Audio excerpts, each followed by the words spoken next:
Hello, and thank you for joining us here today. So the first question is, where are you from? I'm from Drayton, Ontario, which is 40 kilometers north of Kitchener-Waterloo. It's a tiny farming community. We're just on the outskirts of town, and we lived right next door to my grandfather's farm, so I feel like I'm a farm girl. What was your very first job? Probably when I was about 10 or 11, herding the cows in for milking. Did you like doing that? Yeah, it was kind of fun.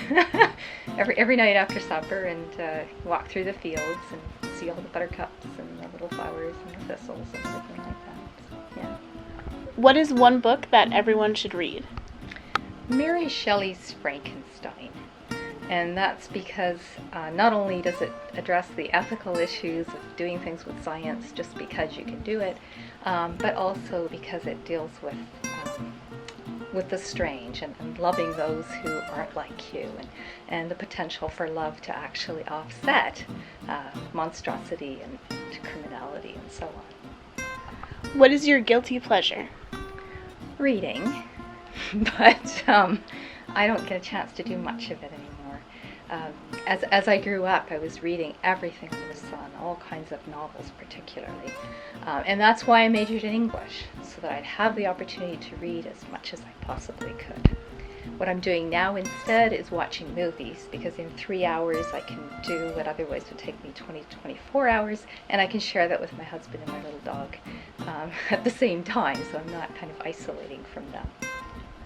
If you were stranded on a desert island, what member of the Lakehead faculty would you want with you, and why? I think I'd like to take 2 of them, if that's okay. Sure. I'd like Chris Murray, because he's got the physical capacity to make fire and to, I don't know, turn everything into whatever you need it to turn into, create a raft, get off there, I don't know, protect against the rain or the sun or whatever. So I'd really appreciate him for those physical capacities. But I'd also like to take Cheryl Loosley along, because of the fact that she's a great conversationalist and is great in an emergency, but also is wonderful to talk to. We could talk about books and gardening, traveling, and changing the English curriculum and things like that. And what is the biggest risk that you've ever taken?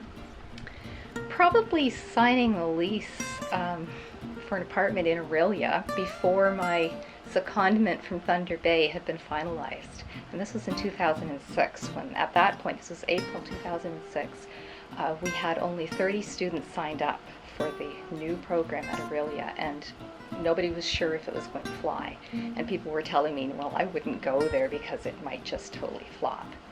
Well, by September we did get 120 students. It did turn out to be a wonderful venture after all, and it was a good risk to take. So now we're going to do 5 rapid-fire this or that questions. Are you ready? Okay. So, winter or summer? Winter. Coffee or tea? Tea. Laptop or desktop? Laptop. Camping or hotel? Hotel. Fiction or nonfiction? Fiction. Okay, that's all we have for you today, and thank you again for joining us. Okay, thank you.